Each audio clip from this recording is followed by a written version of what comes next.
Imagine stepping onto the court and realizing you've already lost, before the game even started. That's the power Michael Jordan wielded over his opponents. His secret weapon? A ruthless psychological edge that left even the strongest players questioning themselves. Today, we're diving into the dark psychology that made him unstoppable.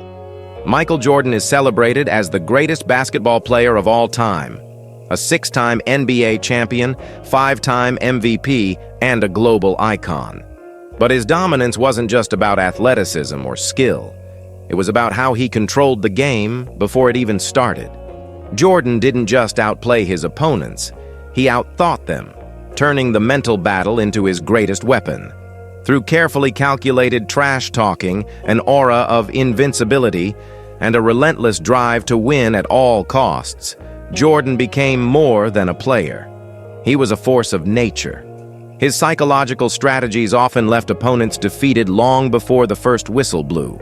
So, was it sheer talent that placed Michael Jordan at the pinnacle of basketball? Or was it something darker? In this video, we'll explore how Jordan used dark psychology to dominate the NBA and what we can learn from his unmatched competitive mindset.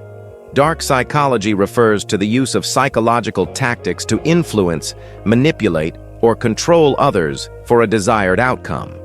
Unlike positive persuasion techniques, dark psychology often focuses on exploiting vulnerabilities, creating pressure, or leveraging fear to gain an edge. It's a concept commonly associated with power dynamics in high-stakes environments, and nowhere is it more evident than in competitive sports like the NBA. In basketball, where physical and mental toughness go hand in hand, players aren't just battling on the court, they're waging psychological wars. A missed free throw, a moment of hesitation, or a loss of focus can make the difference between victory and defeat. This is where dark psychology thrives. The ability to disrupt an opponent's confidence, create self-doubt, or instill fear can be as effective as scoring points. Michael Jordan was a master of this. He didn't just rely on his athleticism, he understood that the mind was the ultimate battleground. Through trash-talking, intimidation, and relentless competitiveness, he created a mental advantage that set him apart. Jordan's tactics were not malicious but calculated, designed to break opponents psychologically before they could challenge him physically. Understanding dark psychology sheds light on how mental games can redefine competition and why Jordan stood out as more than just an athlete. He was a psychological tactician. Michael Jordan's dominance in the NBA wasn't just a product of his skill. It was rooted in his unparalleled ability to manipulate the mental game. On the court, he wasn't merely a player. He was a psychological force, constantly probing for cracks in his opponents' minds and exploiting their weaknesses. One of the most well-known tools in Jordan's arsenal was his legendary trash talking. For Jordan, trash talking wasn't about disrespect. It was a weapon of precision. His words disrupted opponents' focus, sowed doubt, and often left them second-guessing their abilities. Whether it was taunting a young rookie or calling out a veteran superstar, Jordan's verbal jabs hit with pinpoint accuracy, designed to shake his opponent's confidence. A famous example is his encounter with Dikembe Mutombo. Before a free throw, Jordan promised he'd make the shot with his eyes closed, a seemingly absurd claim. Yet, in front of a roaring crowd, he closed his eyes, sank the basket, and smirked at Mutombo. This wasn't just a flashy stunt. It was a calculated move to remind everyone, including his opponent, of his unshakable dominance. It left a lasting impression, an indelible mark on the minds of those who dared to challenge him. Jordan's ability to exploit psychological vulnerabilities went beyond trash talking. He studied his opponents meticulously, identifying what made them tick and turning their strengths into liabilities. When faced with Clyde Drexler in the 1992 NBA Finals, Jordan knew comparisons were being drawn between them. Instead of brushing it off, he used it as fuel, taking the challenge personally. Jordan attacked Drexler's game with ruthless efficiency, exploiting the very comparisons that had been intended to elevate Drexler. He not only outperformed him, but sent a clear message to anyone who might dare to consider Drexler his equal. There was no competition. Another example came against Karl Malone during the 1997 NBA Finals. Malone had just been awarded the league MVP, but Jordan didn't see this as a setback. Instead, he used it as motivation to prove that no accolade could rival his dominance. By Game 5, known as the flu game, Jordan delivered one of the most iconic performances in basketball history, scoring 38 points while visibly ill. It wasn't just a testament to his physical resilience, it was a psychological masterpiece. Jordan used that performance to remind the world, and Malone, that awards didn't define greatness, dominance did. Part of Jordan's psychological warfare was his creation of an aura of invincibility. By constantly winning and delivering clutch performances, Jordan became a figure of fear for his opponents. The mystique surrounding him wasn't accidental. He cultivated it through his relentless pursuit of excellence. Every game-winning shot, every championship ring added to the legend of a player who was seemingly untouchable. Opponents often walked onto the court already defeated, overwhelmed by the sheer magnitude of what it meant to face Michael Jordan.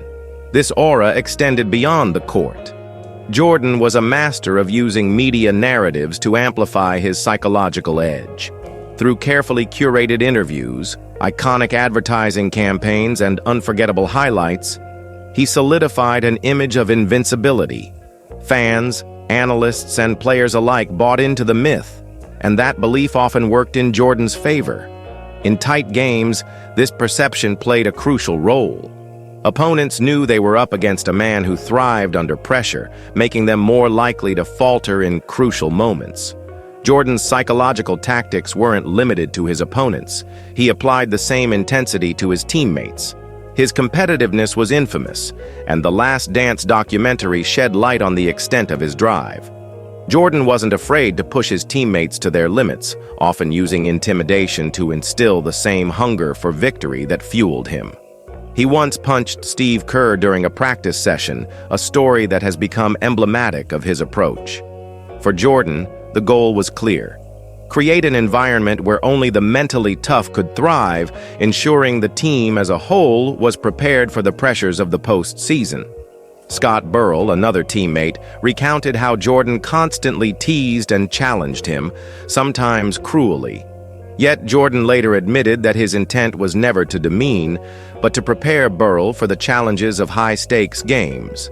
This approach may have been harsh, but it was effective. The players who endured Jordan's relentless challenges often emerged stronger and more prepared to perform under pressure. Jordan's ability to impose his will on others was rooted in his unmatched work ethic. He trained harder, practiced longer, and demanded more of himself than anyone else on the court. This relentless drive created an unspoken intimidation factor. Opponents and teammates alike knew they couldn't outwork him, and that knowledge often tipped the scales in his favor before the game even began. His work ethic wasn't just about physical preparation, it was a mental message that said, "You can try, but you'll never outlast me." One of the defining elements of Jordan's psychological game was his knack for taking slights, real or imagined, and turning them into motivation.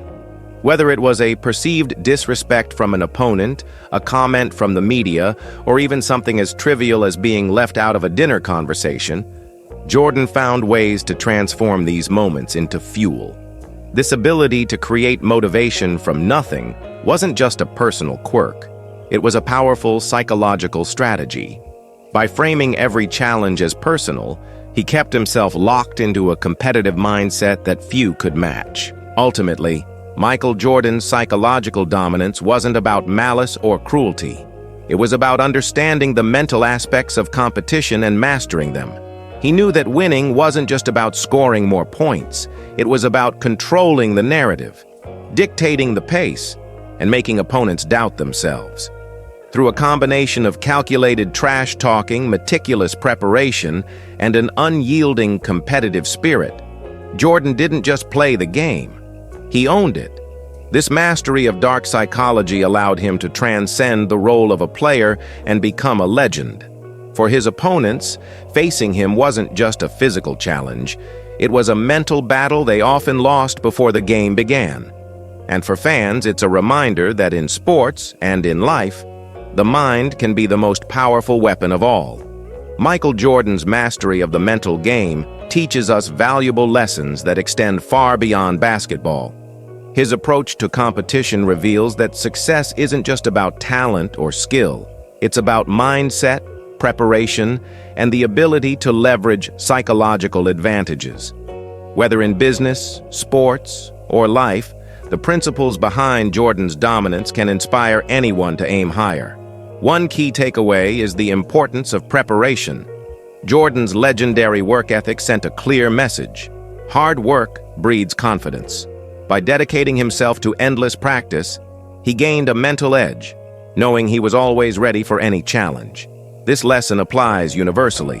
When you're fully prepared, your confidence can intimidate competitors and lead to better results. Another lesson is the power of focus. Jordan used trash-talking and mind games not to humiliate, but to disrupt his opponent's concentration. In today's world, maintaining focus amidst distractions is a superpower. Developing the ability to block out negativity and stay committed to your goals is crucial for achieving success. Finally, Jordan's relentless drive reminds us of the value of resilience. He thrived on challenges, turning perceived slights into motivation. By reframing setbacks as opportunities, anyone can channel adversity into growth and success. Jordan's tactics may be rooted in competition, but his mindset is a blueprint for life. Michael Jordan's dominance wasn't just about physical talent, it was his mental edge that truly set him apart. From relentless preparation to mastering dark psychology, he proved that the mind can be the ultimate weapon in competition. His ability to outthink, outwork, and outmaneuver opponents offers lessons in resilience, focus, and confidence that extend beyond the court. What can we learn from Jordan's strategies to dominate our own fields? Reflect on how mental tactics shape success, and consider how you can harness these principles in your life. For more insights into the mindset of champions, don't forget to like and subscribe.